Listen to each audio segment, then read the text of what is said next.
사랑하는 하나님 감사합니다. 하나님 오늘도 또한 저희가 두 번째 하나님의 말씀을 함께 생각하기를 원합니다. 하나님께서 모든 시간의 주인이 되시며 특별히 주님께서 존귀히 여기시고 아끼시고 사랑하시는 우리 청년들 가슴 속에 하나님 말씀하여 주셔서 우리가 길을 찾고 하나님께로 세상으로 믿음을 가지고 나아가는 우리가 다시 한번 될 수 있도록 주님 역사하여 주시옵소서. 예수님 이름으로 감사하며 기도드립니다. 아멘. 예, 여러분 두 번째 시간 시작하는데요. 우리 한번 이렇게 이야기하고 또 옆에 아무도 없지만 또 화면으로는 보이잖아요. 그러니까 서로를 향해서 이렇게 한번 얘기해 줬으면 좋겠습니다. 지혜와 결혼합시다. 좋습니다. 아까 말씀드렸어요. 지혜라는 이름에 사람과 결혼하라는 게 아니고 여호와를 경외하는 신앙과 결혼하자라고 말씀을 드린 겁니다. 자, 오늘은 이제 오후에 두 번째 시간을 우리가 갖게 됩니다. 첫 시간에는요, 하늘과 땅이 연결되는 페이스 투 페이스, 하나님과 우리가 커넥트가 되는 것에 대해서 지혜라는 관점에서 생각을 해봤습니다. 두 번째 시간인데요. 이번에는 땅에서 어떤 연결이 일어나는가 하는 것들을 좀 생각해 보려고 합니다. 특별히 공동체와 공동체 사이에서, 공동체 안에 있는 공동체 내부의 구성원들, 우리 지체들 사이에서, 그러니까 사람과 사람 사이에서 어떤 일들이 일어날 때 하나님의 역사가 있게 되는가를 생각을 해 보려고 하는 거예요. 자, 그래서 두 번째 제가 오늘 택한 성경 말씀은 룻기서입니다. 여러분 룻기라고 혹시 들어봤어요? 아시죠? 오늘은 이제 룻에 대해서 오해 얘기를 할 거고, 내일은 또 한 명의 여인에 대해서 이야기를 할 건데요. 참 성경에 나오는 인물들이 우리에게 보여주는 메시지가 큰 것 같고 의미가 깊은 것 같습니다. 자, 룻기, 그리고 앞에는 잠언 이렇게 했는데 도대체 저게 무슨 관계냐, 여러분 그렇게 생각하실 수도 있어요. 우리가 알기에는 잠언은 시편 다음에 가서 있고 룻기는 또 저 앞에 있고, 그러니까 저 두 가지가 뭔 관계냐 이렇게 생각할 수도 있을 것 같은데요. 여러분 우리가 가지고 있는 이 한국말로 번역된 성경책의 순서는 이런데, 히브리 사람들이 읽는, 그러니까 히브리어 성경책 순서에 보자면 참 재미있게도 이 룻기라는 책이 바로 앞에 어떤 책을 따라서 나올 것 같아요?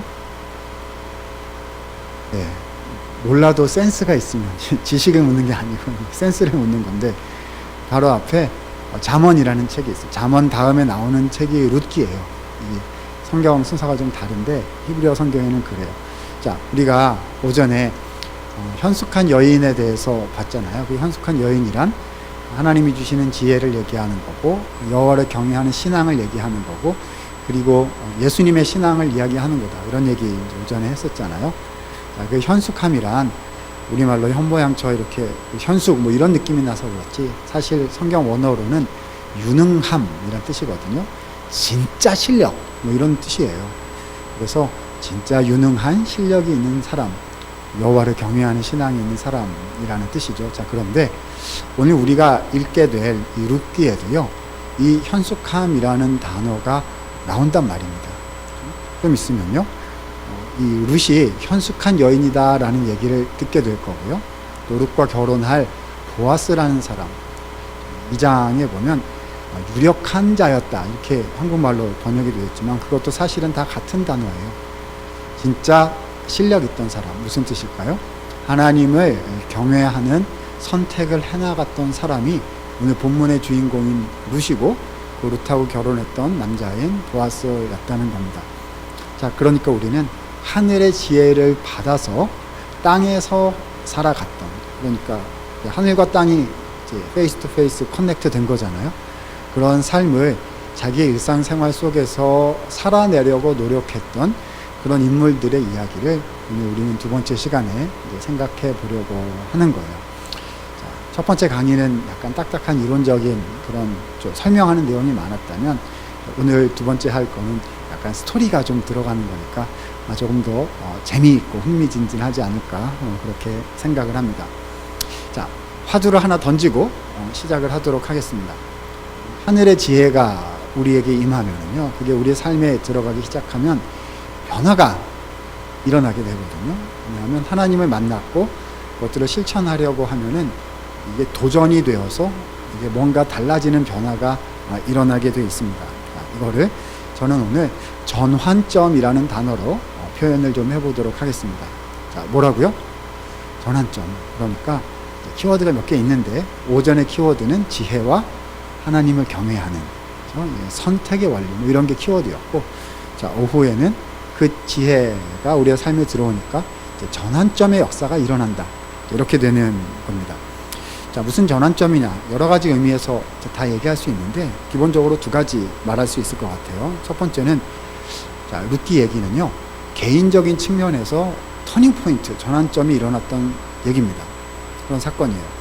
자, 룻기를 처음 좀 이따가 얘기하겠지만 이제 읽어보면요, 인생 밑바닥에서 시작하거든요. 룻의 가족이 최저점에서 인생 가장 밑바닥에서 시작을 해요. 그런데 얘기가 끝날 때, 스토리가 마무리될 때쯤 되면요, 완전히 달라져 가지고 하나님의 손에 딱 붙잡혀 가지고 정말 고귀하게 쓰임 받는 인생으로 이렇게 바뀌어집니다.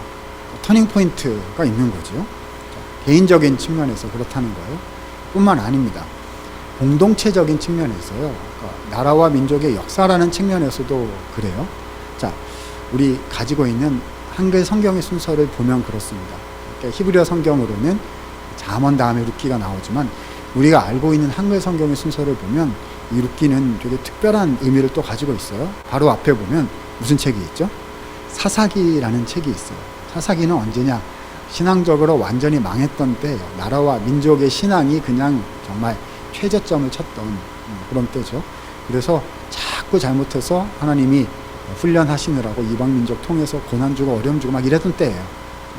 그런데 룻기의 이야기를 통해서 그 다음 책으로 가면, 자, 무슨 책이죠? 사사기, 룻기, 사무엘서라는 책이 나오는데, 사무엘서에는 우리가 그렇게 좋아하는 그 위대한 믿음의 왕인 누구죠? 다윗 왕이 나와요. 그래서 다윗 왕이 다시 이스라엘의 역사를 회복시키면서 하나님 백성다운 민족으로 이렇게 끌어올리는 그런 사건이 나타나는 거거든요. 그러니까 이 룻기는요, 공동체의 역사에 있어서도 터닝포인트, 전환점이 된다, 이렇게 말씀드릴 수가 있는 겁니다. 자, 우리 청년들 중에요, 혹시 터닝포인트, 새로운 시작점과 변환점이 필요하신 분들이 혹시 계신가요? 아유, 내가 나한테 무슨 변환이, 전환점이 있을 수 있겠습니까? 저 그냥 이렇게 살았고요, 앞으로도 그냥 이렇게 그냥, 아니요, 그렇게 생각하시면 안 돼요. 그렇게 생각하던 사람이 하나님을 만나서 달라진 이야기들이 성경에 가득가득 하거든요.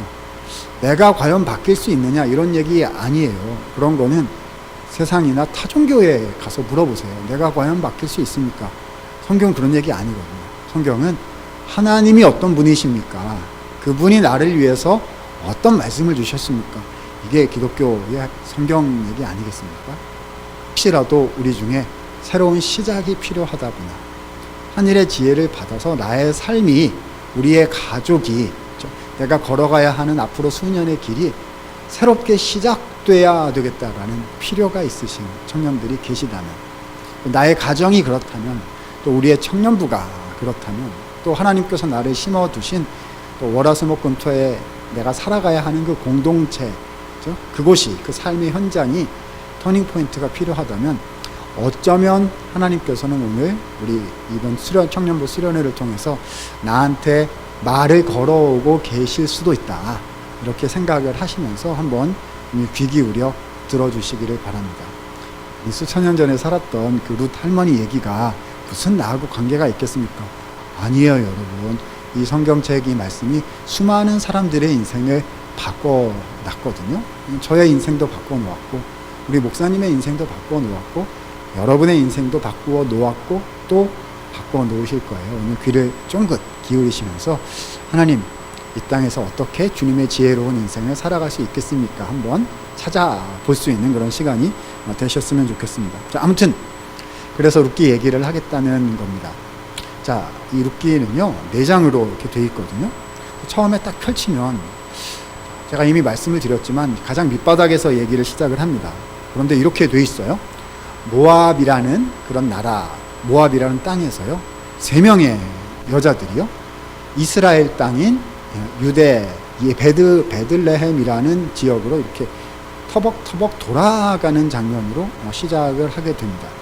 자, 여자 3명만 있었다는 겁니다. 이름이 뭐냐? 자, 시어머니는 나오미라는 이름이었고요. 그리고 며느리 2명이 있었는데, 자, 오늘 주인공인 룻하고 오르바라는 2명의 며느리였어요. 자, 남자들은 어디 갔느냐? 자, 시아버지와 2 아들은요, 다 죽었습니다. 그래서 여자 3명만 남았다는 거예요. 자, 여러분, 이 상황에 대해서 우리가 어떤 평가를 내릴 수가 있을까요?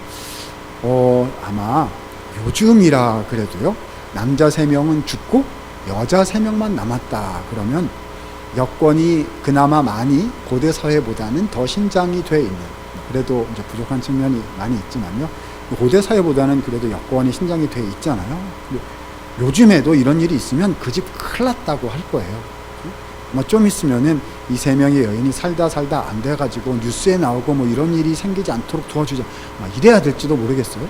그런데 고대 사회에서는요, 여성의 사회적인 지위란 사실 없었다고 봐야죠. 그러면 망한 거예요. 이 집안은 살아갈 수가 없거든요. 자, 왜 이런 일이 이런 사람 이 3명의 여인들에게 생긴 걸까요? 이게 도대체 무슨 상황인 걸까요? 자, 사실 이 나오미는 시어머니예요. 자, 이 나오미 가족은요, 모압에 살던 이방 사람들이 아니고 하나님의 백성인 이스라엘 민족이었어요. 그래서 베들레헴이라는 지역에 살고 있었던, 베들레헴 어디서 많이 들어봤죠, 그렇죠? 자, 다 연결이 될 거예요. 예수님 이제 고향 태어나신 곳 아니에요? 여기 왜 룻이 베들레헴, 나중에 이제 다 연결이 될 겁니다. 자, 베들레헴 출신이었는데요. 그런데 이 먹고 살기가 힘들어지자 고향 땅을 저버리고, 이스라엘을 저버리고 모압 땅으로 이사를 갔단 말입니다. 여러분, 이거는 요즘에 해외 이민을 갔다 이런 뜻으로 생각하면 절대로 안 됩니다. 이민 갈 수 있죠. 뭐 미국에도 갈 수 있고, 일본에, 중국에도, 지금은 좀 그렇지만 중국에도 많이 갔고, 그런 거 아니에요. 이 고대 사회에서 이스라엘을 떠나서 이방 땅으로 이사를 갔다는 것은 정확히 무슨 뜻이냐 하면요, 하나님을 믿는 신앙을 버리고 모압 신을 섬기러 갔다, 이런 말인 거예요. 그렇죠? 땅은 신을 섬기는 종교적인 의미가 있었던 거거든요. 왜 갔을까요? 왜 가긴? 여러분, 왜 교회 안 나오고 교회 신앙 좀 이렇게 하고 다른 거 왜 살려고 하는 거죠? 필요가 있으니까, 그렇게 해야 살 것 같으니까 그렇게 하는 거 아닙니까? 그래서 먹고 살려고, 그 땅에 기근이 들어서 못 살겠으니까 살려고 모압으로 갔다는 겁니다. 근데 그렇게 하면 안 돼요. 왜 그렇게 하면 안 되죠? 아까 말씀드렸잖아요. 그게 지혜 같아도 하나님 경외하는 게 아니면 그게 지혜가 아니거든요. 그게 잘 될 리가 없죠. 이게 하나님의 놀라운 비밀과 섭리가 있을 거기 때문에 뭐 자세하게 제가 다 알 수는 없지만요. 아무튼 결과적으로 보자면, 그래서 남자들이 다 죽고 여자 3명만 남았다는 겁니다. 그런데 이때 나오미가 소문을 듣게 된 거예요. 하나님께서 고향 땅을 불쌍히 여기셔서 이 베들레헴 고향에다가 다시 은혜를 베푸셔서 거기 가면 살 수 있게 됐다는 소식을 이렇게 듣게 된 거죠. 그래서 마음에 작정을 한 겁니다. 돌아가자라고 작정한 거예요. 여러분, 혹시 해보셨어요? 밑바닥 쳤을 때 여러분 뭐 하세요?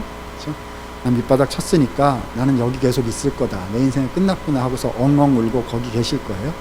밑바닥 쳤으니까 나는 그 바닥을 깨고 더 밑으로 내려가리라, 그래가지고 내려갈 때까지 더 가보자, 뭐 이렇게 하실 거예요? 아니에요. 여러분, 밑바닥을 쳤을 때 들어야 돼요. 그렇죠? 좋은 소식, 하나님의 소식을 들어야 되고요. 그리고 하나님께로 돌아가자, 이 결심을 해야 되는 거죠. 거기서 생명의 역사와 회복의 역사가, 그렇죠? 샘솟듯이 일어나게 되는 거거든요. 어쩌면 이번 수련회를 통해서 하나님께서 우리 청년들을 향해서 내 사랑하는 내 딸아, 내 사랑하는 내 아들아, 나에게로 다시 오라고 이렇게 말씀하고 계신지도 모르겠어요. 그렇다면 룻처럼 나오미처럼 하나님께로 마음을 돌려서, 그렇죠? 생각을 돌려서 하나님께로 좀 가야겠다, 이런 생각을 여러분 하실 수 있었으면 좋겠어요. 자, 아무튼 그래서 하나님께로 돌아가기로 이제 했다는 겁니다. 여러분, 룻기가 전부 몇 장으로 되어 있을까요? 이미 얘기했는데 4장으로 되어 있어요. 아침보다는 훨씬 낫죠. 아침에는 31장짜리였는데 이번에는 4장짜리라 훨씬 나아요. 그래도 길죠. 저 목사님 얘기하는 폼을 보니까 저 벌써 1장 앞부분 시작도 안 했는데 지금 15분 지나갔거든요. 야, 저렇게 해서 4장까지 하려면 오늘 밤새 할 것인가. 큰일 났다. 제가 생각했어도 큰일 났어요. 그래가지고 모든 걸 다 얘기하지는 못할 것 같고, 이 4장의 스토리를 한 가지 측면에서, 한 가지 정확한 앵글에서 쭉 한번 설명을 해 나가 보도록 하겠습니다. 자, 저의 오늘 앵글, 룻기를 바라보는 관점은 이겁니다. 자, 한번 들어보세요. 은혜를 베푸는 삶. 자, 뭘 베푼다고요? 은혜를 베푸는 삶. 이것이 인생의 전환점이다. 자, 이것이 하늘에서 땅으로 지혜가 내려올 때 일어나는 일이다. 이런 얘기를 해보려는 겁니다. 자, 뭘 베푼다고요? 은혜예요, 은혜. 자, 근데 은혜를 베푸는 게 뭘까요?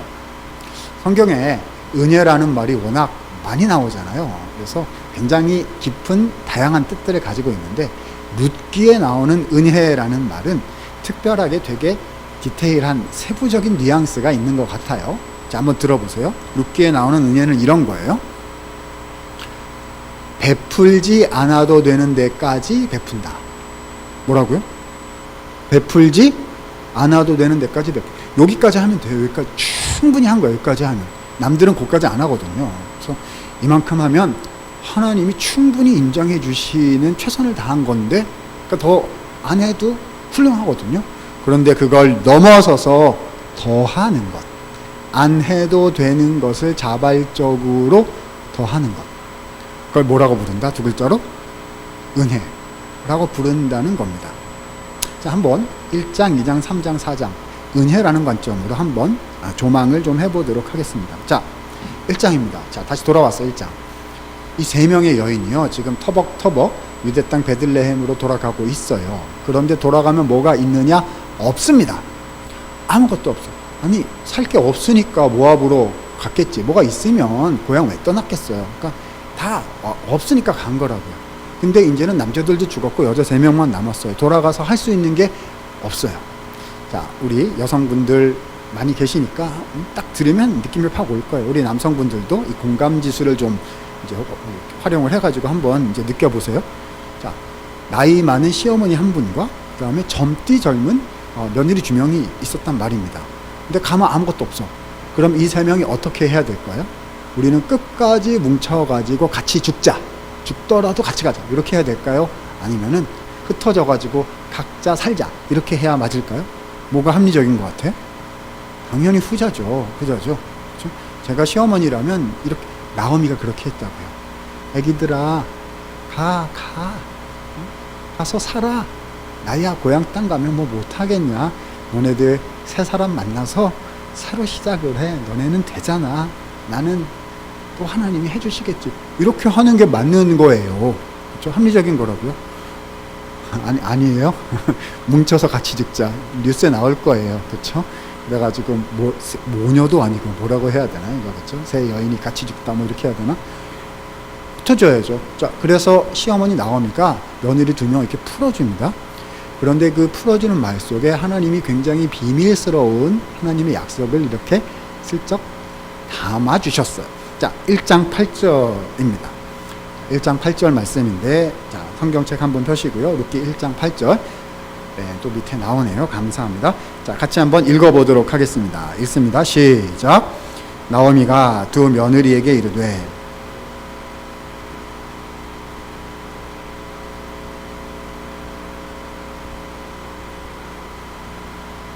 자, 뒤에 보니까, 그러니까 돌아가라는 말이에요. 풀어주는 건데, 뒤에 보니까 이렇게 되어 있어요. 너희가 죽은 자들과, 죽은 자들은, 자, 죽은 남자 3명 얘기하는 거죠. 나는 시어머니 나오미 얘기하는 거예요. 너희가 우리를 선대한 것 같이 여호와께서 너희를 무엇하시기? 선대하시기 원한다. 역시 한국말 어려워요. 이게 뭔 말이죠? 자, 이 선대라는 말을 쉽게 바꾸면 무슨 말이 될까요? 질문이, 지식을 묻는 질문이 아니라 센스. 자, 오늘 핵심 단어 뭐라 그랬죠? 은혜예요, 은혜. 그렇죠? 하나님께서 너희들에게 은혜 베푸시기를 원한다라는 어마어마한 이 암시적인 선언이 1장 8절에 나오는 겁니다. 그러니까 우리는 이 세 명의 스토리를 이렇게 쭉 보면서요. 자, 뭐에다가 최종적 관심을 기울여야죠? 하나님께서 이 룻에게 어떤 은혜를 주시는가 하는 것에 우리는 포인트를 딱 짚고서 끝까지 그거를 생각해 나가야 되는 겁니다. 자, 아무튼 이제 그건 그런데 아무튼 어머니가 이제 며느리들은 애기들아 가라 이제 풀어준 거 아니겠습니까? 그래서 오르바라는 며느리는요, 어머니 감사합니다 그러면서 물론 울면서 갔지. 웃으면서 가면 나쁜 그렇죠? 울면서 어머니 그럴 수 없어요 그러는데 하여튼 갔어요. 그렇죠? 합리적인 선택을 한 거죠. 그런데 오늘 본문의 주인공인 이 룻이잖아요. 이 룻은요, 이해가 안 되는 선택을 합니다. 그렇죠?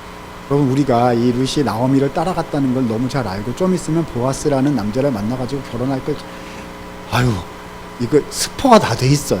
이래가지고 결론을 알아가지고 성경을 읽어도 놀라지를 않아요. 여러분, 그러면 안 돼요. 자, 오늘 어떻게 해야 되느냐? 이 성경책 스토리를 난생 처음 듣는 것처럼 생각하면서 막 놀라야 돼요. 그렇죠? 이게 웬일인가? 이게 웬일인가? 처음 보는 영화, 그렇죠? 처음 읽는 소설처럼 하나하나 생각해 가면서 따라오면요, 이 룻이 하는 행동들은 하나도 이해가 안 되는 일들 뿐이에요. 자, 뭐라고 말하는지 한번 볼까요? 룻이요. 1장 16절 보니까 룻이 이렇게 얘기했어요. 중간부터 볼게요. 어머니께서 가시는 곳에 나도 가겠습니다. 어머니께서 머무시는 곳에 나도 머물겠나이다. 자, 핵심 갑니다. 어머니의 백성이 나의 백성이 되고 어머니의 하나님이 나의 하나님이 되실 것입니다. 네, 한국말인데 어렵죠. 자, 쉬운 말로 써머리 해보겠습니다. 2개 얘기한 겁니다. 첫 번째, 어머니 돌아가라 하지 마세요. 저 어머니 따라갑니다. 이거예요. 어머니 따라갑니다. 첫 번째. 왜 이런 행동을 하는 거죠? 자, 두 번째, 뭐라고 했냐면, 이제부터는 어머니의 하나님, 이스라엘의 하나님을 저도 믿겠습니다. 이렇게 신앙 고백을 한 거예요. 룻이 언제 믿었는지 잘 모르겠어요. 이미 믿었다가 여기서 고백을 한 건지, 아니면 여기서 갑자기 믿기로 결심을 한 건지는 잘 모르겠지만, 확실한 것은 여기서 룻이 모압신을 버리고 이스라엘의 하나님을 신앙하겠다는 것을 공포한 것만은 확실한 거죠. 자, 여기까지가 이제 1장의 대개의 스토리입니다.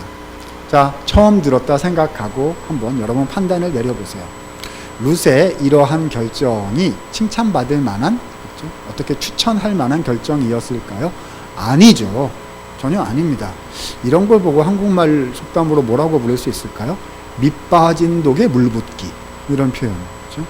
여러분, 호수가 이렇게 있어요. 호수가 있는데 그 넓은 호수에다가 그냥 조약돌 이렇게 하나 던진다고, 돌멩이 하나 던진다고 세상이 바뀔까요? 안 바뀌어요. 그렇죠? 지만 힘든 거지, 지만 가라앉는 거지. 물 붓다가 물 다 빠져나갈 거예요. 이렇게 조그마한 파도 하나 일어나 첨벙하고는 그냥 끝나가지고 없어질 거라고요. 저거 어머니 신경을 따라가가지고 그냥 한 번에 감정이 흔들려가지고 효심이라는 이름에 속아가지고 따라가가지고 저것 고생하다가 둘이 죽겠구나, 뭐 요런 사건이라는 겁니다. 그래서 별로 추천하고 싶지 않은데 근데 이런 사건이 일어났다는 겁니다. 룻은 어디까지 하면 딱 좋았을 것 같죠? 오르바처럼 하는 데까지가 딱 좋은 거죠. 그렇죠? 할 수 있을 만큼 어머니가 붙잡을 때는 최선을 다하다가 어머니가 낮으면 어머니 전 갈 수 없어요 막 울다가 그래도 가 알겠어요 가고, 그럼 이러면 할 수 있는 데까지 한 거예요. 그렇죠? 오르바 미워하면 안 돼. 오르바 물론 이스라엘 하나님은 안 믿었으니까 그 잘못한 거지만요, 인간적으로 보자면 오르바도 할 만큼 한 거거든요. 근데 룻이 한 행동은 이해가 안 되는, 베풀지 않아도 되는 은혜를 시어머니에게 베풀었다는 겁니다. 이거는 시어머니께, 뭐 시부모님께, 부모님께, 장인 장모님께 효도하세요, 뭐 이런 정도 차원에서 할 수 있는 얘기보다 훌쩍 더 뛰어넘어가는 종류의 이야기인 것 같습니다. 자, 도대체 이런 룻의 행동이 어떤 결과를 가져오게 될까요? 이런 생각을 하면서 우리는 스토리를 계속 봐나가야 되는 거죠. 자, 2장으로 한번 들어가 보도록 하겠습니다. 여러분, 저는 빨리 가는데요, 나중에 수련회 끝나거들랑 룻기 이렇게 쭉 펼쳐놓고 1장, 2장, 3장, 4장 한번 차근차근 읽어보시면 좋겠어요. 자, 2장에 딱 들어가니까요, 자, 이번에 한 새로운 등장인물이 따단 하고 나타나게 됩니다. 누구죠? 자, 이번엔 남자가 하나 나와요. 이름하여 보아스라는 인물이 나타나게 됩니다. 이 보아스는 추측컨대 아마 룻보다 나이가 되게 많은 그런 사람이었던 것 같아요. 우리는 룻과 보아스가 곧 결혼을 할 것이므로 보아스가 나타나니까 어머 보아스 반가워요, 빨리 와서 룻과 결혼해 주세요, 뭐 이렇게 할 것 같은데 그러면 안 돼요. 그러면 안 돼요. 저런 늙다리 남자가 지금 왜 나오는 거지? 뭐 이런 생각이 확 들어야 된다고요. 아리따운 룻이 여기 있는데 나이 많은 할아버지가 딱 나타났다, 뭐 이런 느낌으로 이제 확. 그렇죠? 자, 그런데 아직 둘은 만나진 않았어요. 그 베들레헴에 유력한 사람들 중에 이제 이게 쉽게 말을 이제 직역을 해서 성경 원 유능한 자, 현숙한 남자, 이제 이런 의미가 이제 되는 건데요. 자, 보아스라는 사람이 거기에 살고 있었다는 거예요. 자, 그래서 이 룻이요, 보아스라는 사람의 밭에 이삭 줍기를 하러 가게 됩니다. 이삭 줍기가 뭐냐? 여기 성경은 너무 어려워요. 자, 이거는 이해를 좀 할 필요가 있는데요. 구약 성경에 이제 농경 사회, 옛날 고대 사회였잖아요. 그래서 성경에 보면 율법에 이제 이런 규정이 있었어요. 추수를 하다가 이제 곡식이 이제 하다가 줍다가 보면 막 땅바닥에 떨어지잖아. 그러면은 다시 줍지 말아라. 어려운 분들이 와서 그 이삭을 주어서 끼니를 연명할 수 있도록 도와주어라 라는 율법 규정이 있었습니다. 그래서 성경에는 이 어려운 분들을 구약에서는 세 카테고리로 표현을 해요. 그래서 고아, 나그네, 과부, 이렇게 요즘 말로 얘기하면 뭐냐 하면 사회적 약자. 그러니까 인생 살아가는 먹고 사는 기반이 없으셔가, 그러니까 사회복지 시스템 정도 생각하시면 딱 이해가 이제 되실 거예요. 그런데 지금 룻이 이제 바로 이제 그런 카테고리에 해당이 되는 거죠. 왜냐하면 이방인으로서 와서 거기에 이제 머물고 있는데 아무것도 가진 게 없으니까 가가지고 이제 이삭 줍기를 해서 이제 끼니를 연명하려고 거지가 된 거예요. 그러니까 쉽게 말하면 어머니 따라와가지고 이게 눈물 나는 삶이 이제 시작이 된 거죠. 그런데 주님께서 비밀히 인도하셔서 우연히 이르게 된 밭이 누구의 밭이었다? 보아스의 밭이었다. 이렇게 되는 거죠. 자, 근데 보아스는 아직 안 나오셨어요. 원래 사장님은 천천히 출근하시는 법이잖아요. 그렇죠? 그래가지고 물론 대기업 회장님은 일찍 나오실 수 있지만 웬만한 회사 사장님은 천천히 나오시기도 해요. 아무튼 그래가지고 가니까 이제 일꾼들밖에 없어요. 두리번 하다가 이제 들어가가지고 이삭 줍게 하는데, 자, 우리 여성분들 많이 계실 거고 남성분들도 공감 지수를 발휘해가지고 여성 입장에서 한번 고대 사회에서 한번 생각을 해보자는 말입니다. 자, 이 젊디 젊은 룻이요 이렇게 와가지고 그것도 이방인이야. 이 동네는 처음이고, 그렇죠? 그래가지고 남자들 득실득실하는 뭐 그런데 들어가고 이삭 얼마나 눈치가 보였겠어요. 그래가지고 가가지고 이제 이삭 줍기를 하고 있는데 이제 사람들이 이렇게 막 보고 근데 이제 드디어 누가 오셨죠? 주인인 보아스가 따단하고 나타났단 말입니다. 탁 보니까요, 어떤 처음 보는 여자가 이삭 줍기를 막 하고 있는 거야. 누구냐 이렇게 물었더니 뭐 블라블라블라블라 이렇게 뭐 어디서 온 뭐 이렇게 설명을 했단 말입니다. 성경은 제가 생각해도 참 옛날 책이어가지고 이해하기가 참 어려운 거, 요즘 표현으로 해보도록 하겠습니다. 사장님이 이제 회사에 딱 나오셨는데요, 처음 보는 여자 알바애가 일을 하고 있는 거예요. 그래가지고 쟨 누구냐 그랬더니 인사팀장이 바로 대답하는 거죠. 파워포인트 딱 띄워가지고 이력서 띄워가지고요, 자, 설명을 쭉 하는 겁니다. 모압에서 온 여자입니다.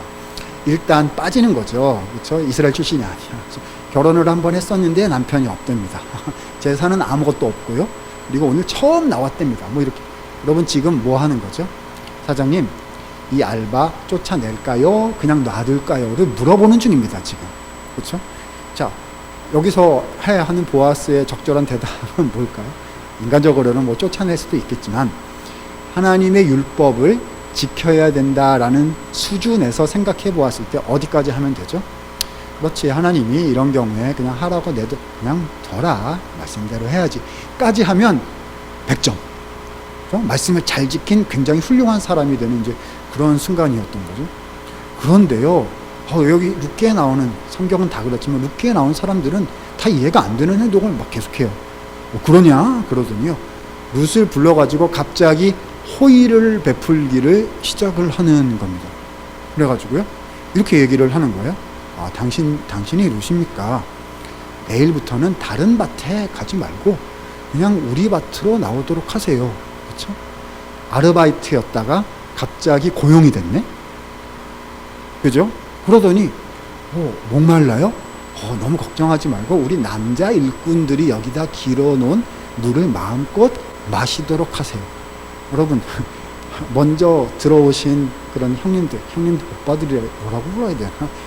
선배들이잖아요. 직장 선배들이잖아요. 막 해놓은 걸 지 맘대로 신입이 와가지고 죽으려고. 그것도 모압에서 왔는데 처음 와가지고. 근데 뭐죠? 사장님이 갑자기 잘해주고. 자, 우리 여성분들 계신데요. 내가 어디에 갔는데 처음 보는 나이 많은 남자가 갑자기 나한테 관심을 보이면서 호의를 쏟아붓기 시작했다. 그러면은 기쁘시겠어요? 아니면 겁이 덜컥 나겠어요? 전자의 후자예요? 마냥 좋아요? 큰일 나요. 그럼 절대로 안 돼요. 저 사람이 왜 저러나? 이렇게 하자 생각해 봐야 될 거 아니겠어요? 룻이 그러니까 물어봤어요. 왜 이렇게 저한테 호의를 베푸십니까? 물었더니 보아스가 룻에게 왜 호의를 베푸는지에 대해서 대답을 해줬단 말입니다. 자, 그 대답이 2장 11절에 이렇게 기록이 되어 있습니다. 자, 2장 11절 같이 한번 읽어보도록 할까요? 말씀에 관심을 가지면서 자, 2장 11절 읽어보도록 합니다. 시작. 보아스가 그에게 대답하여 이르되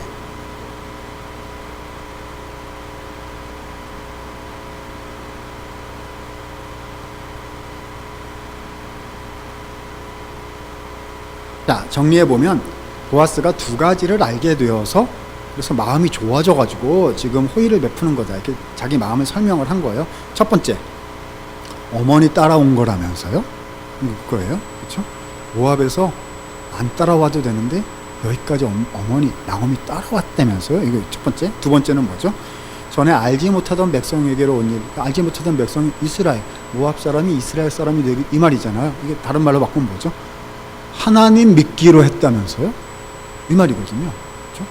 여러분 이 두 가지 어디 나왔었죠? 아까 1장 16절에 룻이 어머니한테 했던 말 그대로잖아요. 그렇죠? 그러니까 이거 여러분 무슨 말인 거죠? 1장에서 밑 빠진 독에 물 붓기인 줄 알았는데 그것이 반향을 일으켜서 그 다음에 뭔가를 만들어내고 있는 장면을 여러분 지금 목격하고 계시는 중입니다. 그죠? 자, 보아스가 그래서 이 마음에 감동이 돼가지고 당신에게 호의를 베푸는 중입니다. 그러더니요 축복까지 막 하는 거예요. 2장 12절 보니까 여호와께서 당신이 행한 일에 보답하시기를 원합니다. 하나님 여호와께서 그 날개 아래 보호를 받으러 온 룻 당신에게 온전한 상을 주실 것입니다. 막 축복하는 말을 막 하는 거예요. 야, 멋지죠. 괜찮은 신앙의 사람 같아. 근데 우리도 그런 말 하잖아요. 축복합니다. 축복합니다. 사랑합니다. 주님이 복 주실 거예요. 막 하잖아요. 근데 우리 대부분은 어떻게 하냐면 말해놓고 그냥 가. 왜냐하면 믿습니다. 주님이 누군가를 통해서 해주실 것으로 믿나이다. 뭐 이렇게. 왜냐면 나는 할 만큼 했으니까. 그렇죠? 주님이 또 누군가를 통해서 하실 줄로 믿습니다. 뭐 이렇게 하고 우리는 가는데 이 보아스는 괜찮은 사람인 것이 자기가 축복합니다 해놓고 자기가 그거를 실천을 해요. 그래가지고 어떻게 하느냐. 자, 룻을 데려다가요. 추수하고 있었던 거기에 자기들의 식사 자리에 참가를 시킵니다. 아니 뭐 밥 한 번 먹은 거 가지고 너무 아니요 여러분 아무하거나 밥 먹지 않아요. 그죠? 이거 지금 뭐죠? 사장님께서 주최하시는 만찬에 새로운 여직원이 당당하게 참여했다. 뭐 이런 그림이 되는 거죠. 한국말로 좀 바꿔볼까요? 모든 그 밭 식구들한테 보여준 거예요. 멤버들에게, 회사 사람들한테 보여준 거예요. 오늘부터 우리 식구다 라고 딱 보여준 거라고요. 성경에서 식사를 같이 한다는 거는 되게 중요한 공동체적인 의미가 있는 거거든요. 그러니까 다 봤어. 아, 저 여자 오늘부터 우리 식구다, 우리 공동체다라고 각인이 됐단 말입니다. 그걸로 또 있어요. 자, 그래가지고 밥 먹고 룻은 이제 이삭 축제하러 갔는데, 자, 일꾼들을 몰래는 아니고, 룻은 가서 일하고 이제 일꾼들을 불러 모읍니다. 요즘 얘기 간부회의 정도 소집하셨다, 뭐 이렇게 생각하면 되겠죠. 자, 사장님 특별 지시가 내려왔습니다. 내용이 무엇인가 이겁니다. 자, 지금까지는 그냥 땅바닥에 떨어진 것만 놔두는 정도 했는데, 자, 오늘부터는 일부러 추수하다가 이렇게 하잖아요. 곡식단이 있어. 일부러 여기서 뽑아서 버리기로 한다는 자, 사장님의 특별 지시가 내려온. 누굴 위해서? 룻을 위해서 뽑아서 막 버려라. 이런 특별 지시가 비밀이 내려갔단 말입니다. 와, 제가요 그 밭에서 일하는 일꾼이었으면요 완전히 환호성을 질렀을 것 같아요. 안 그래도 무거워 죽겠는데 이제 좀 힘들면 어떻게 하면 돼요? 버리면 돼. 버리면 가벼워지고 얼마나 좋아요? 그리고 그걸 인사 점수가 막 올라가는 거야. 승진의 기회가 막 생기는 거죠.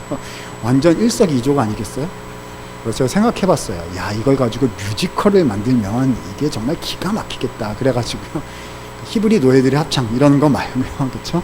룻기에 나오는 남자 노예들의 합창 뭐 이런 거 만들어가지고 곡식단 들고 다니면서 이제 상상을 해봐요. 이렇게 해가지고 한 열 몇 명 남자들, 울퉁불퉁한 남자들 나와가지고 이렇게 노래를 막 부르는 거. 노래 가사는 버리세, 버리세, 마음껏 버리세, 하나님을 찬양, 보아스 만세 뭐 이런 거 해가지고 이렇게 막 노래를 부르면 야, 그 장면이 얼마나 멋졌을까. 여러분, 그냥 돌멩이 하나 던져가지고요, 그냥 첨벙하고 끝날 줄 알았는데 이 물결이 찰랑찰랑 저기로 가더니요, 저쪽에서 보아스라는 사람을 만나가지고요, 보아스가 어머나 이게 웬일이냐, 물결이 오네 그러더니 맞받아 친 거예요. 그렇죠? 그래가지고 물결이 더 커졌네. 이해할 수 없는 일들이 룻기에 계속해서 지금 일어나고 있단 말입니다. 도대체 이 사건이 어디까지 가게 될지 와, 읽을수록 흥미진진해집니다. 자, 3장으로 넘어갑니다. 자, 룻 얘기 나왔고 보아스 얘기 나왔어요. 자, 이 모든 것을 지켜보고 계시던 저 뒤에 계신 어르신께서 한 발짝 앞으로 나오십니다. 누구죠? 자, 룻의 시어머니. 룻의 원래 남편 이름이 말론이거든요. 그렇죠? 아버지 성함은, 돌아가신 아버지 성함은 엘리멜렉이에요. 그래서 엘리멜렉의 부인이자 말론의 어머니. 그렇죠? 그러니까 룻의 시어머니였던 이 나오미가 모든 것을 지켜보다가 결심을 하나 딱 하게 됩니다. 무슨 결심을 했을까요? 이 룻과 보아스를 뭘 시키겠다? 결혼을 시키겠다. 이렇게 야심찬 계획을 딱 세우는 거죠.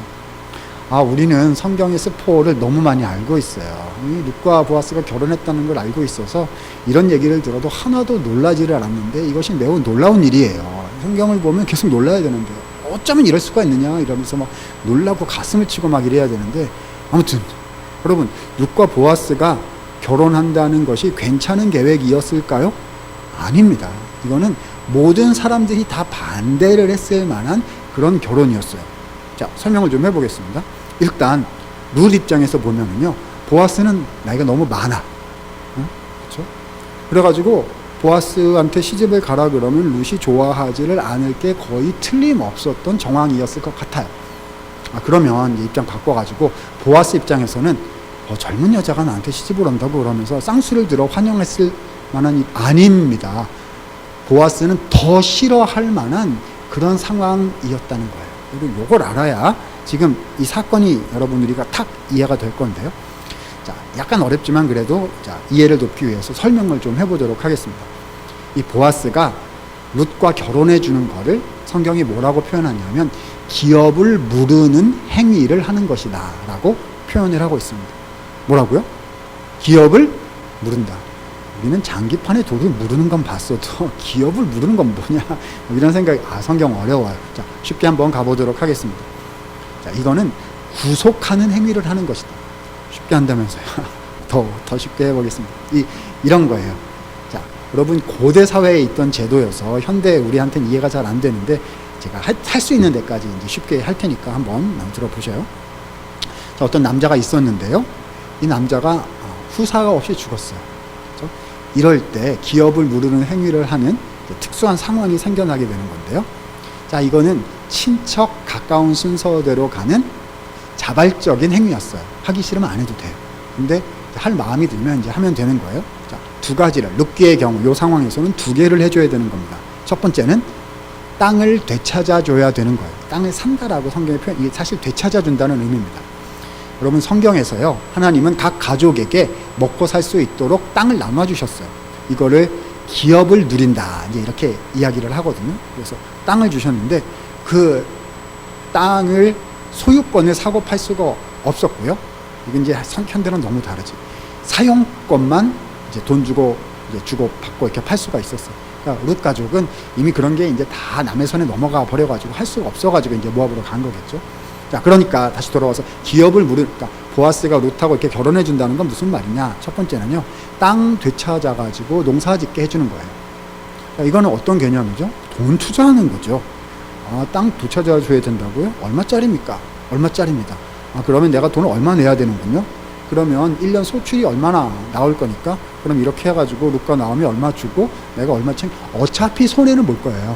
하지만 우리 친척이고 그러니까 내가 희생하는 마음으로 도와주겠습니다 라는 돈 들어가는 행위입니다. 여기까지는 선한 마음 먹으면 어느 정도 할 수 있을 것 같아요. 근데 그게 끝이 아니야.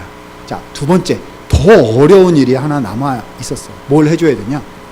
돌아간 이 친척이요, 죽은 친척 남자가 후손이 없이 죽었으면요, 결혼을 해가지고 아기를 낳아줘야 되는데, 그러면 태어난 이 아기는 보아스, 내 입장에서의 기업을 부르는 걸 해주는 남자의 아기가 되는 게 아니고요, 죽은 친척의 후사를 잇는 아기가 되는 거예요. 여러분 이해가 안 되죠? 우리 한국 문화에 이걸 듣도 본 적도 없어요. 이런 게 없기 때문에 아마 이해가 안 될 거예요. 여러분 홍길동전에 보면 이런 말이 나오죠. 서자니까 아버지를 아버지라 부르지 못하고, 이런 표현이 있잖아요. 이건 뭐냐? 아들을 아들이라 부르지 못하고, 뭐 이런 거예요. 그래도 이해가 안 되면 이렇게 표현하면 어떨까요? 남자 씨바지. 그렇구나. 아마 이게 좀 더 이해가 되지 않을까 싶어요. 그러니까요, 지금 아기를 낳으면은 죽은 룻의 전 남편 말론의 후예가 되는 거고, 보아스 내 아들이 아니라고요.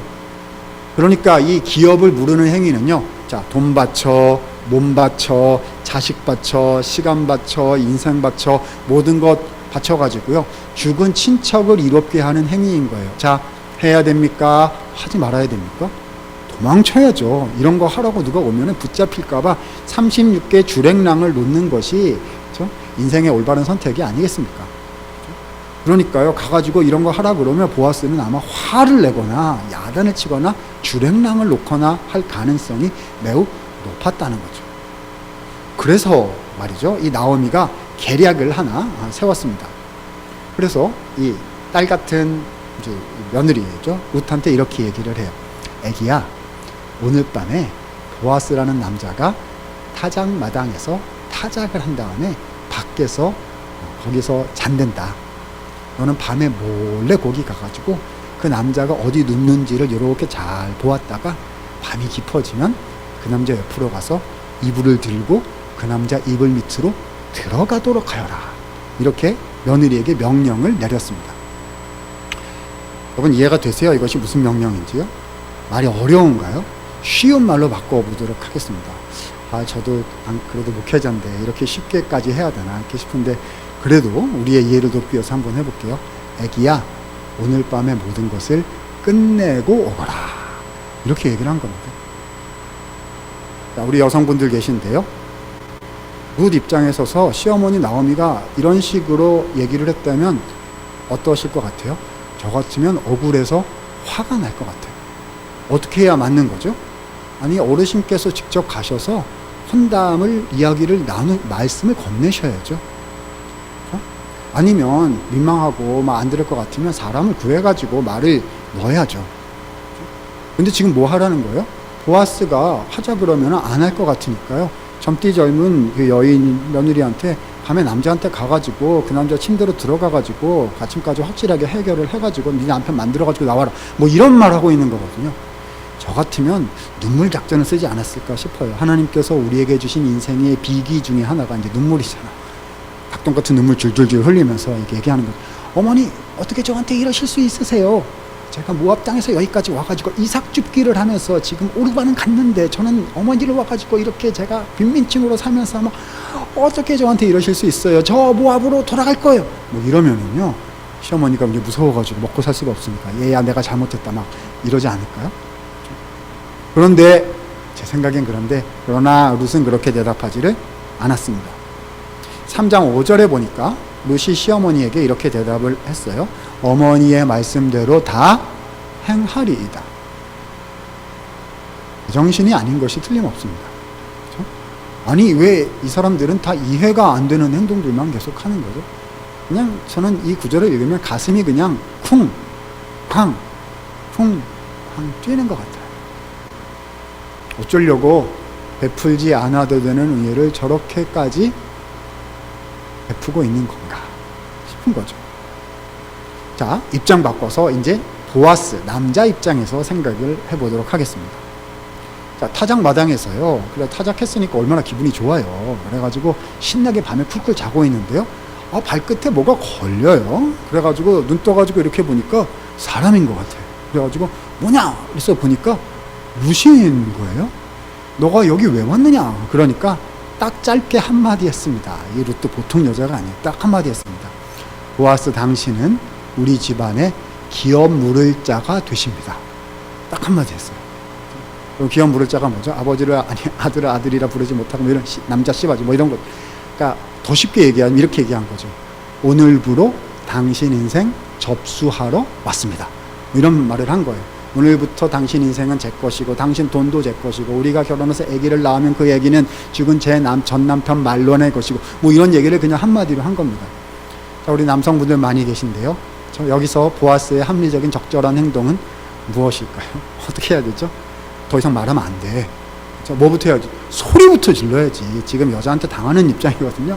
걔 누구 없느냐? 이래가지고요. 사람들이 막 불러 모아가지고 내가 저 여자랑 말하고 있었던 게 아니고 내가 저 여인에게 손가락 하나 댄 적이 없다는 사실을 만천하가 알도록 해야 내 인생이 지금 걸려 들어가지 않는 거거든요. 지금 인생 뺏기는 장면이거든요. 그렇죠? 말하다가 이렇게 도란도란 얘기하고 뭐 이렇게 했다가 눈이라도 쳐다보다가 누구한테 딱 걸리면 이제 완전 이렇게 되는 거예요. 기억 모르고 해야 되는 거거든요. 야, 이러니까 가난한 사람들한테 잘해주면 안 되는 거지. 저 이래가지고 좀 누르고 처음 왔을 때 쫓아냈어야지. 이게 하니까 다 먹으려고 끝까지 올라오는 거, 뭐 이런 생각이 들어가지고, 야, 너 가라. 저 같으면 그렇게 했을 것 같아요. 미우니까. 근데 보아스는 또 이상한 얘기를 막 하기 시작합니다. 이 사람들이 진짜 이상해. 3장 10절에 보니까요. 여호와께서 너에게 복 주시기를 원하노라. 네가 베푼 인애가 처음보다 나중이 더하도다. 아니 도대체 이게 뭔 말들입니까? 자, 여기에 인애라는 말을 쉽게 바꾸면 무슨 말일까요? 오늘의 키워드 은혜가 되겠죠. 이 룻이요 은혜를 2번 베풀었는데 두 번째 베푼 은혜가 첫 번째 베푼 은혜보다 더 크구나, 뭐 이런 말을 한 거예요. 자, 룻이 나오미에게 베푼 첫 번째 은혜는 뭐죠? 따라온 거예요. 여기까지 따라온 거. 두 번째 은혜는 뭐죠? 여성으로서 매우 부끄럽고 수치스러운 방식임에도 불구하고 어머니가 말씀하시니까 가족을 다시 살리고자 이 밤중에 나이 많은 나에게 이러한 수치스러운 방식으로까지 와서 요청을 하는 당신의 모습을 보니 이것이 또한 다시 한번 은혜를 베푸는 행동인 것을 내가 알겠고 그래서 제가 마음에 감동이 됩니다. 라고 보아스가 대답을 한 겁니다. 그리고 11절에 이렇게 짧게 답변했습니다. 당신이 말한 대로 다 행하겠습니다. 라고 약조합니다. 자, 아까 이 말씀하신 대로 행하리이다. 누가 누구한테 한 말이죠? 룻이 나오미에게 했던 말을 보아스가 룻에게 똑같이 하고 있는 거예요. 여러분 지금 물결이 왔다 갔다 왔다 갔다 하는 거 보이세요? 룻이 한번 이렇게 했더니 보아스가 왔네. 그리고 이렇게 그러니까 룻이 저기서 보고 있다가 또 왔어요. 그리고 이렇게 하더니 그다음에 보아스가 이번에 제대로 한번 갑시다. 뭐 이렇게 지금 하고 있는 중이라는 겁니다. 4장으로 가겠습니다. 자, 다음날 아침이 됐습니다. 보아스가 약속을 했으니까 이제 지키겠죠. 자, 성읍의 회의가 열립니다. 아까 얘기했죠. 성읍의 회의는 최고 행정기구라고. 그렇죠? 딱 회의를 열어가지고 절차 진행하고 도장 땅땅땅 찍으려고 지금 회의를 딱 열었어요. 그런데 와, 이게 웬일입니까? 회의를 열었더니요, 보아스보다 이 나오미 가족에게 더 가까운 형님 한 분이 따단 등장을 하셨네요. 자, 그러니까 보아스는 제2순위자였던 거고 요걸 할 자격이 있는 제1순위자 형님이 더 가까운 친척이 한 분 계셨다는 거예요. 근데 이 1순위자 형님이요, 이 셈이 좀 둔하신 분이었던 것 같아요. 그래서 얘기 대충 듣고 그래? 땅 되찾아 줄 텐다고? 그 정도면 내가 하지 뭐 하고 덜컥 물었어요, 이걸. 야, 제가 모았으면요, 나는 거기서 내심 손바닥을 치고 막 환호를 했을 거예요. 주님, 제가 밤에 약간 감정적으로 업돼가지고 그냥 감동이 돼가지고 그냥 저 약속을 하고 제 인생을 막 던졌는데요, 주님이 저를 불쌍히 여기셔서 역시 주님은 희생을 하면 피할 길을 주시는군요. 저 형님 보내주셔가지고 주님 감사합니다. 형님 하세요. 전 갑니다. 그리고 저 같으면 가버렸을 것 같아요. 그런데 이 보아스는 또 이해가 안 되는 행동을 막 하는 거예요. 뭐라 그랬느냐? 형님 여기 좀 앉아보세요. 아니 지금 땅만 있는 게 아니고요. 제가 설명을 좀 드릴게요. 지금 룻이 있어요. 룻이 누군지 아세요? 모압 땅에서 온 이방 여자고요. 한번 결혼을 했었는데 아기가 없어가지고 지금 그래가지고 땅만 하는 게 아니라 여기 들어가면 저 여자랑 결혼을 해가지고 아들을 아들이라 부르지 못하고 형님은 남자 씨바지가 되는 것이며 줄줄이 미주알 고주알 막 얘기를 다 한 거예요. 여러분 이게 하라는 얘기예요? 하지 말라는 얘기예요? 하지 말라는 얘기죠. 형님 여기에 걸려 들어가면 인생 종치입니다. 뭐 이런 얘기를 지금 막 한 거예요. 그러니까 그제서야 이 형님이 알아들으시고 그런가? 손해가 있을까 염려가 되니 나는 못하겠네. 자네가 하시게. 그러더니 가버렸어요. 그러니까 보아스가 잘 됐다는 듯이 일어나서 선포를 했습니다. 제가 오늘 죽은 나의 친척 말론을 위하여 그의 기업 가문을 이어주기로 결정합니다. 그것을 위해서 제가 룻과 혼인하는 것입니다. 이게 무슨 말이죠? 앞으로 모든 걸 도와줄 것이며 아들을 아들이라 부르지 못하고 태어날 아기는 말론의 후예가 되어도 저는 오케이며 앞으로 그렇게 하겠습니다. 뭐 이런 거 하고서 도장을 딱 찍고 공증을 받아가지고 법원에 제출을 하였다. 뭐 이런 얘기가 되는 것입니다. 그래서요 룻과 보아스가 결혼을 했더래요. 그리고 아기를 낳고 행복하게 살았더래요. 이 4장까지의 이야기가 되겠습니다. 밑 빠진 독에 물 붓긴 줄 알았는데 물결이 왔다 갔다 하더니 가정을 살려냈어요. 여기까지만 해도 되게 감동적이긴 하죠. 그런데 아직 남은 게 있어. 뭐죠? 아까 1.8절에 나오미 입을 통해서 하나님이 뭐라고 암시하셨냐 하면요, 너희들이 선대하는 것을 보시고 하나님께서 너희에게 선대하시리라. 너희가 은혜 베푸는 삶을 사는 걸 보시고 하나님께서는 너희에게 은혜를 베푸실 것이다 라는 어마어마한 말을 했거든요. 자, 그러면 베풀지 않아도 되는 데까지 하나님께서 룻과 보아스에게 베풀어 주신 은혜는 뭘까요? 물론 룻과 보아스 서로 좋은 남자 좋은 여자잖아요. 그렇죠? 좋은 남녀가 만나서 행복한 가정을 이루고 살았으면 그게 복 받은 거죠. 아니에요. 하나님 그거보다 더 베풀어 주셨습니다. 뭘 베풀어 주셨을까요? 그 내용이 4장 본문에 나타나고 있습니다. 자, 4장 17절 한번 볼까요? 4장 17절 말씀 보면요. 자, 아들이 태어났어요. 나오미에게 아들이 이 룻이 아들을 낳았다는 표현입니다. 자, 그래서 아기가 나왔는데 그 아기의 이름이 뭐였다? 오벳이었고요. 그 오벳은 다윗의 아버지인 이새의 아버지였더라. 그렇죠? 자, 룻이 아기를 낳았어요. 그 아기가 나중에 커가지고 또 아기를 낳는데 그 이름이 이새.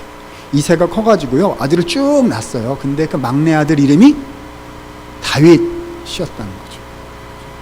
룻은요 놀랍게도 이스라엘을 다시 일으킨 위대한 왕 다윗의 증조 할머니가 되었다는 것입니다. 여기서 안 끝나요. 여러분 다윗이 솔로몬을 낳고 아들을 낳고 쭉 해가지고 누구까지 내려가죠? 성경이 다윗의 후손인 예수님까지 내려갑니다. 마태복음 1장 예수님의 족보를 읽어보면요 예수님의 조상 42대가 나오는데요. 남자 이름 이렇게 42대가 나오는데요. 거기 여성 이름은 딱 5개만 기록이 되어 있는데 그 중에 한 명이 누굴까요? 룻입니다. 하나님께서는요 이 룻을 다윗 왕과 예수 그리스도의 조상으로 성경에 이름이 기록되는 크신 은혜를 그녀에게 부어 주셨다는 거죠. 이렇게까지 안 하셔도 되는데요. 아니요, 주님은 그렇게 하시고 싶으셨다는 거예요. 그것이 주님의 뜻이었다는 거죠. 한 명 남았네. 자, 오늘 모든 사건을 통틀어서 가장 손해보고 희생한 바보 같은 사람 누구죠? 보아스요. 보아스. 그렇죠? 하나님께서 보아스에게 어떤 특별한 은혜를 주셨을까요? 그것이 자 룻기 4장 18절부터 22절에 나오는 족보에 기록이 되어 있습니다. 자, 족보 보기 전에 여러분 저를 한번 봐주시겠어요? 자, 설명을 하고 족보를 보면 그 다음 이해가 될 겁니다. 자, 지금까지의 우리의 라직, 논리를 한번 따져보죠. 자, 아들을 아들이라 부르지 못하고 남자 씨바지 뭐 이렇게 설명을 했는데요. 그러니까 지금 아들 낳잖아요. 룻과 보아스가 결혼해가지고 오벳이 나왔단 말입니다. 그렇죠? 그럼 이 아기는 보아스의 아들이에요? 아니죠. 누구 아들이지? 죽은 룻의 죽은 전 남편 말론의 아들이고 말론의 돌아가신 아버지 이름은 엘리멜렉, 나오미 남편. 그러니까 족보가 어떻게 나와야 되는 거죠? 엘리멜렉이 말론을 낳고 말론이 오벳을 낳고 오벳이 이새를, 이새가 다윗을, 다윗이 쭉 내려가서 예수님, 이렇게 돼야 되는 거거든요. 자, 온 본문에 뭐라고 됐는지 보시다. 20절부터 보겠습니다. 20절 뒤쪽부터 볼게요. 나손은 살몬을 낳았고 살몬은 어머나 이게 웬일이요? 보아스를 낳았고 보아스가 여기 있네. 보아스는 오벳을, 오벳은 이새는, 이새는 다윗을 낳았더라. 누구 이름이 기록되어 있습니까? 보아스 이름이 기록되어 있다는 거예요. 물론 보아스가 생부니까 혈연 족보를 이런 식으로 기록하는 것 자체가 타당하지 않은 건 아니죠. 하지만 우리가 지금까지 보아왔던 기업을 무르는 행위라는 관점에서 묻기의 전체 흐름을 보았을 때는 이렇게 기록하면 안 된다는 거예요. 그러나 성경 자체는 묻기도 그렇고 마태복음 1장에 나오는 예수님 족보도 그렇고요. 누가 이름을 기록합니까? 보아스가 오벳을, 오벳이 이새를, 이새가 다윗을 낳았다. 하나님께서는 보아스, 그가 다윗 왕과 예수님의 조상으로 성경의 이름 기록이 되도록 은혜를 하늘로부터 베풀어 주셨다는 것입니다.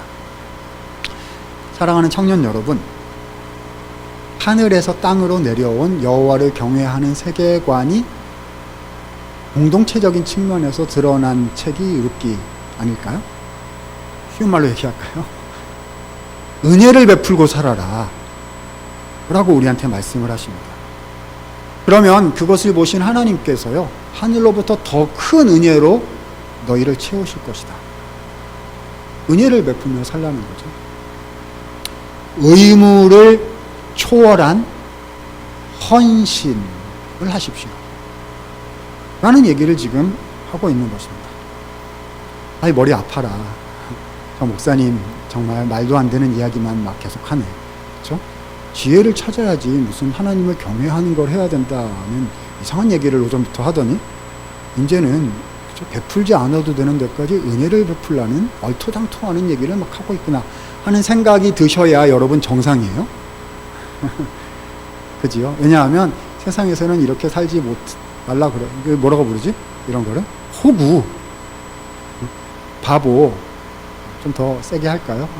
이 교회여가지고 더 세게 못하겠어. 네가 왜 하냐? 넌 충분히 했잖아. 난 저 사람들이 해야지 라고 말하거든요. 너 이 정도 했으면 네 거 챙겨야지 라고 얘기하거든요. 여러분 지금 바보처럼 살아라. 계산도 없이 파악도 못하고 인지도 못, 이런 말 하는 게 아니에요. 우리의 예수 믿는 사람으로서의 살아가는 삶의 패턴과 스타일을 지금 얘기하고 있는 거죠. 여러분 룻기에서 나오는 이런 삶의 스타일 얘기가 왜 나오는 걸까요? 하나님이 이런 분이시기 때문이에요. 이것이 하나님 나라의 방식이기 때문이죠. 죄에 물든 세상과는 너무 다른, 그래서 우리가 이해하기 어렵고 따라가기 벅찬 하나님 나라의 삶의 지혜, 스타일을 얘기하고 있는 거거든요. 하나님은 우리에게 주시지 않아도 되는 것들을 주셨어요. 인간적으로 계산법으로 따지면 주시면 안 되는 것들을 주셨죠. 독생자 아들을 우리를 위해서 주셨어요. 이게 너무 익숙해가지고 하나님이 독생자 아들을 우리한테 주는 게 당연하지. 아니거든요. 하나님 독생자 아들을 우리를 위해서 왜 주세요? 주실 이유가 없어요. 우리가 하나님한테 어떻게 했는데. 그런데 주셨어요. 그 다음에는 우리를 돕기 위해서 성령님을 보내주셨죠. 그리고 우리가 몸담고 살아가라고 공동체를, 청년부를 또 주셨어요. 때마다 말씀 주시고, 수련회도 주시고, 또 이런저런 상황들을 통해서 우리에게 계속 말씀하시며 역사하시고, 사랑한다 말씀하시고, 돌아오라 말씀하시고, 함께 한다 말씀하시고, 내가 너를 지킬 것이다 약속하시고, 넘치게 주시는 분이신 하나님을 룻과 보아스가 똑 닮았더라 하는 것입니다. 여러분 이렇게 살 수 있으시겠어요? 하나님은 우리에게 베푸시는 분이셨고, 예수님도 우리를 위해서 베푸신 분이셨고, 성령님도 지금도 우리를 붙잡으시고 우리를 도우시며 기도하시며 우리에게 베푸시는 분이세요. 아유, 어떻게 살아요? 우리가 예수님도 아니고. 아멘! 수련회 와서는 아멘! 할 수 있지. 한번 감동받고 필 받으면 아멘! 뭐 이렇게 할 수 있는데 그게 되겠어요? 목사님, 제가 27살 인생 살아봤는데 그게 썸이지 결혼이겠어요? 뭐 이런 생각이 드시나요? 그래서 이렇게 말씀을 드리고 싶습니다. 우리는요, 첫 물결 인생이에요. 하나님을 경외하는 지혜가 삶의 스타일로 들어올 때 우리의 인생이 첫 물결 인생인 것을 알게 된다. 여러분, 룻과 보아스가요, 룻이 처음에 난 예수님 낳을 거예요, 응해, 뭐 이걸 한 게 아니에요. 그렇죠? 보아스가 나는 역사를 바꿀 예수 그리스도의 조상이 되겠노라. 그래가지고 룻하고 결혼한 게 아니라고. 뭐 한 거죠? 그러니까 마지막 물결이 아니었다고. 뭔가 위대한 걸 하려고 했던 게 아니었단 말이에요. 뭐 한 거죠? 그냥 첫 물결 그냥 한 거예요. 룻이 이렇게 보고 있는데 아니, 어머니 안 되겠어요. 그래서 뭐 가서 내가 죽더라도 같이 가서 고생하더라도 좀 도와드려야겠다. 그래서 그게 이스라엘 신앙 아니냐 뭐 이런 걸 한 거예요. 보아스는 뭐 한 거죠? 어느 날 밭에 여자 한 명 왔는데 어머니 따라서 왔다고 저 고생하는 거 보니까 아 내가 좀 베풀어야지 이런 걸 한 거라고. 근데 그 물결이 다음 물결을 만들어내고 또 다음 물결을 이렇게 하더니 하나님께서 그들에게 복 주시고 그것을 완성시키셔서 예수 그리스도 사건과 그분의 교회가 되게 하셨더라 라는 거죠. 보아스가 되어주십시오. 여러분의 가정을 위해서, 청년부를 위해서, 하나님이 여러분을 심으신 그곳을 위해서 룻이 되어주십시오. 선물결 인생인 줄 깨달으시기를 바랍니다. 이런 얘기거든요. 그래도 마음에 안 들 수 있어요. 저는 항상 제가 이렇게 뭐 설교제를 얘기하면 앉아있는 청년들은 기분이 어떨까, 저에게 어떻게 들릴까 이런 생각이 들거든요. 제가 여기 앉아있으면 저 천물들 좀 했거든요. 그 사람 시키면 안 될까요? 하나님. 주님 내가 여기에서의 찬양 얼마나 평생 부른 찬양인데 학생 때부터 부른 찬양 얼마나 은혜가 막 되던지. 농담 삼아 제가 청년부 때 우리가 그렇게 하고 있거든요. 주님 제가 저기 있사오니 죄를 보내소서. 나는 5년 했사오니 쟤는 안 했사오니 죄를 보내소서. 이런 거 막 있었거든요. 그죠? 뭔 얘기 하다가 왜 내가 천물결이냐고요. 예수님이 그렇게 사셨으니까 그렇죠. 우리 주님이 그런 분이시니까 그렇죠. 여러분 제가 강의를 하라고 하면은 여기서가 딱 끝낼 텐데 수련했잖아요. 그래서 5분 하나님이 저한테 주신 은혜 나누고 정리하고 끝내려고 합니다. 자, 오전 시간에 제가 어떻게 해서 성경을 끝까지 공부를 하게 됐는지 계속 공부를 하게 되는 이제 말씀을 드렸어요. 이제 그거는 이제 외국 나가서 공부하던 때 얘기고요. 그래가지고 제가 이제 학위를 마치고 10년 정도 됐습니다.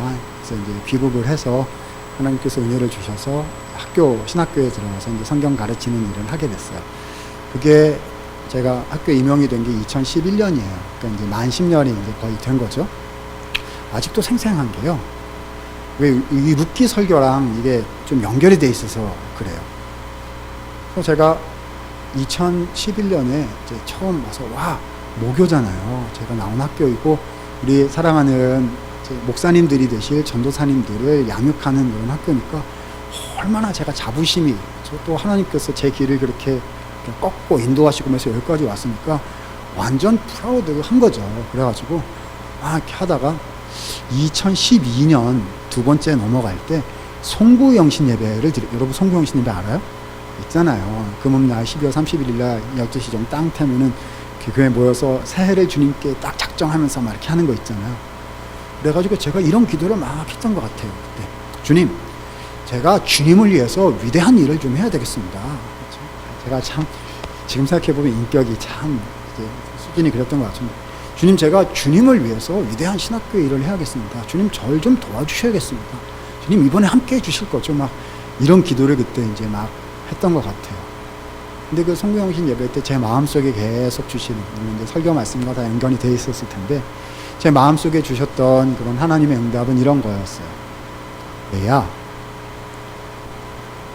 내가 너를 돕는 게 아니고 네가 나를 돕는 거지. 많이 주었잖아. 이제 나를 좀 도와다오. 하나님의 대답이 그렇게 덜크덕 왔었어요, 그때. 그리고 얼마 지나지 않아서 제가 여러분께 말씀드린 이 룻기 설교 원고를 작성을 해가지고 제가 섬겼던 교회에서 설교를 했고요. 그래서 그 설교 원고 맨 뒤에다가 그 깨알같이 적어놨었어요. 이렇게 해가지고. 주님, 절 도와주십시오. 그렇게 했더니 네가 날 돕는 거다라고 말씀을 하셨었다 하고 딱 적어놨어요. 2012년 초였어요. 그리고 나서 왠지 모르게 제가 이 룻기 설교 모르겠어요. 한 6년 동안 한 번도 강의는 좀 했는데 어디 가서 집회를 하게 되더라도 한 번도 한 적이 없었어요. 근데 그 다음에 우리 학교가 어떻게 됐느냐 하면요, 여러분 찾아보지는 말아요. 근데 찾아보지 말라면 꼭 찾아봐가지고 얘기할까 말까 막 이래가지고 저희 학교가 어려운 일들을 많이 겪었어요. 학내 사태 이래가지고 학생들이 데모하고 신학교인데 부끄러운 일이죠. 그래가지고 수업 거부하고 막 이게 교단 신학교인데 교단 밖으로 학교가 나가가지고요 난리가 났었어요. 그래가지고 막 네이버 검색 1위도 한 적 있어요. 용역이 들어와가지고 학생들한테. 그래가지고 막 난리가 막 났었어요. 그래가지고 마음고생 너무 많이 하고 그냥 거기에 처박고, 와, 제가 목사로서는 주님을 신뢰합니다. 주님 선한 일을 이루어 주십시오. 이렇게 기도하라고 얘기는 하면서 진짜 힘드니까 무슨 기도만 나오냐면 하나님 살려주세요. 이 기도밖에 안 나와요. 난 말이 안 나오는 거지. 그냥 고개를 그냥 다리 사이에 쳐박고 그냥 하나님 맨날 이렇게 기도하다가요. 하나님이 조금씩 이렇게 길을 열어 주셔가지고요. 회복의 빛이 좀 보였는데, 근데 회복이 안 될 수도 있는 이제 그런 상황이 2018년 여름에 2년쯤 전에 있었어요. 근데 어느 교회에서 설교 초대를 받아서 주일날 설교를 하러 어른 예배에 갔어요. 왠지 모르겠는데 룻기 설교를 해야겠다. 이렇게 해가지고 옛날 룻기 물론 이제 다시 준비해서 갔지만 원고를 이렇게 해서 보는데 거기 이상한 말이 원고 끝에 적혀있네. 뭐라고 적혀있어요? 네가 날 도와야지. 내가 네가 편하게 살도록 네가 하는 일을 돕는 게 아니라 네가 나를 돕는 거다. 이렇게 적혀있는 게 보이는 거예요. 한 대 탁 맞은 거 같아요. 그게 갔어요. 거기 갔는데 그 교회 또 세팅이 좀 독특하더군요. 대개는 이렇게 와가지고 뭐 앞에 있다가 나오거나 뒤에 있다가 나오거나 그러는데 그 교회는 설교자랑 사회자가 저 끝에 앉아있고 찬양대는 저 끝에 있어서 서로 얼굴이 이렇게 마주보게 돼 있어요. 이렇게 마주보고 어색해가지고 막 이러고 있는데 특송을 하러 어떤 분이 나오셨는데요. 왜 이렇게 특송을 또 잘해? 나오는데 여러분 그 박종호 씨나 뭐 이런 분이 부르는 하나님의 은혜, 약간 클래시컬한 스타일의 그 복음성 노래 알아요? 하플 필요 없는 은혜 뭐 이런 게 있어요. 라라라라 뭐 이런 은혜가 있어요. 막 눈물이 나는 거야. 막 눈물이 나는. 하나님 저한테 가르쳐주고 계셨던 것 같아요. 야, 너는 원래 선물결 인생이야. 하나님, 제가 학교를 위해서 왜 이렇게 고생을 해야 되는 거죠? 그렇죠? 뭐 학생들하고 같이 있어준다고 뭐 이것도 해야지. 그렇죠? 왜? 하나님, 저 그냥 뒤에 빠져가지고 이렇게 해가지고 그냥 남들이 다 했으면 좋겠는데 제가 왜 기도해야 되죠? 제가 왜 이걸 해야 되죠? 하나님, 제가 이걸 왜 해야 되냐고요? 하나님, 이제는 좀 해주시면 되는 거 아닙니까? 하나님, 저 사람들은 왜 안 하는 거죠? 뭐 이게 내 안에 가득 차 있었나 봐요. 그런데 설교하면서 가장 설교자가 은혜를 많이 받는다고 말씀하고 계시는 것 같았어요. 이놈아, 너는 천물결 인생이야. 하나님, 저 이루고 싶은데요. 그거는 하나님은 내가 하는 일이고 너는 천물결이 되라. 야. 나도 좀 마지막 열매를 확 손에 쥐어보고 싶은데 말이죠. 오늘도 천물결, 내일도 물결. 쉬운 말로 바꿔볼까요? 어떻게 하면 되죠? 그냥 돌멩이 하나 던져가지고요, 물결을 일으키는 거죠. 사랑하는 우리 청년부 공동체를 위해서 주님, 제가 하나 더 기도해 보겠습니다. 제가 하나 더 사랑해 보겠습니다. 이런 거요. 그럼 이제 누가 이래가지고 물결에 가잖아. 물결에 막 와. 그럼 어떻게 해야 되죠? 아, 물결이 왜 나한테 오는 거야? 안녕히 가세요. 지나가기. 아니, 그런 거 하지 말고 어떻게 하면 되죠? 물결이 왔네. 이러고서 그래. 아니, 이게 뭐 인생 다 던지라는 게 아니고 물결이 왔네. 맞아요. 왔구나. 반가워요. 이런 거 하라는 거지. 그렇죠? 그러면 저쪽에서 왔구나 하고서 또 이렇게 하고요. 두 번째 물결, 세 번째 물결, 은혜의 물결이 돼요. 이것이 나 개인과 공동체의 전환점, 인생의 터닝 포인트가 된다는 것입니다.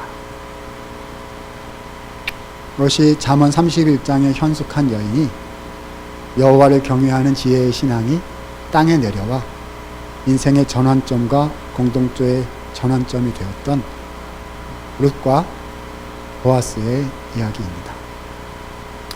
어려운 얘기죠. 제가 웃으면서 이렇게 얘기를 했는데요. 사람들은 이렇게 안 살아요. 쉽지 않아요. 내일 제가 결론으로 말씀을 드리겠지만, 예수님 때문에, 하나님 그런 분이시기 때문에 우리가 그렇게 사는 거죠. 페이스 투 페이스, 공동체가 얼굴을 대면합니다. 아쉽게도 줌으로 하지만 그래도 우리는 공동체예요. 그죠? 당신이 거기 계시고 우리가 여기에 있습니다. 누가 필요할까요? 우리에게는 룻이 필요하고 보아스가 필요합니다. 당신이 우리를 위해서, 예수님을 위해서 룻이 되어 주시겠습니까? 보아스가 되어 주시겠습니까? 그런 사람들을 통해서 하나님은 우리 청년부 위에, 우리 성광교회 위에, 우리 조국교회 위에, 열방 가운데 하나님의 나라를 일으켜 주실 것입니다. 첫 물결 인생으로 살아가시는 우리 청년들 다 되시기를 우리 주님의 이름으로 축복합니다. 한번 기도하겠습니다. 은혜가 많으신 하나님, 부족한 사람 감히 주님의 말씀을 증거하였습니다. 사람의 생각, 잘못된 표현이 있었다면 주님 감추어 주시고 하나님의 진리만 우리 청년들의 마음에 새겨질 수 있게 하여 주시기를 원합니다. 하나님, 기도하건대 주께서 귀하게 세우신 성광교회, 우리 청년부 이 공동체 가운데 예수님을 닮은 보아스와 룻 같은 청년들이 일어나게 하시고, 하늘의 지혜를 땅에 심고 이 땅에서 일구어내어 주님 닮은 사람으로 예수 닮은 공동체, 예수님 닮은 인생을 살아내어 영원의 가치를 하나님 이 땅에 보여주는 하나님의 사람으로 살아갈 수 있도록 주님 축복하여 주시옵소서. 하나님, 우리 청년들 중에 하나님께로 돌아가야 하는, 주님께로 더 가까이 나아가야 하는 그런 청년들이 있다면 하나님 은혜 주시고 도전하여 주셔서 자신의 삶에 대해서 생각해 보게 하시고, 왜 주님께로 가까이 와야 하는지 고민해 보게 하시고, 선택하게 하시고, 걸음을 움직이게 하여 주시어서 하나님, 이번 수련회에 우리의 말씀 듣고 찬양하고 교제하고 나누는 모든 시간을 통하여 공동체가 주님 앞에 다시 한번 일어서는, 우리 모두가 인생의 전환점을 다시 한번 경험할 수 있는 은혜가 있도록 주여 역사하여 주시옵소서. 모든 영광 주께서 받으시기를 원하오며 예수님 이름으로 감사하며 기도드리옵나이다. 아멘.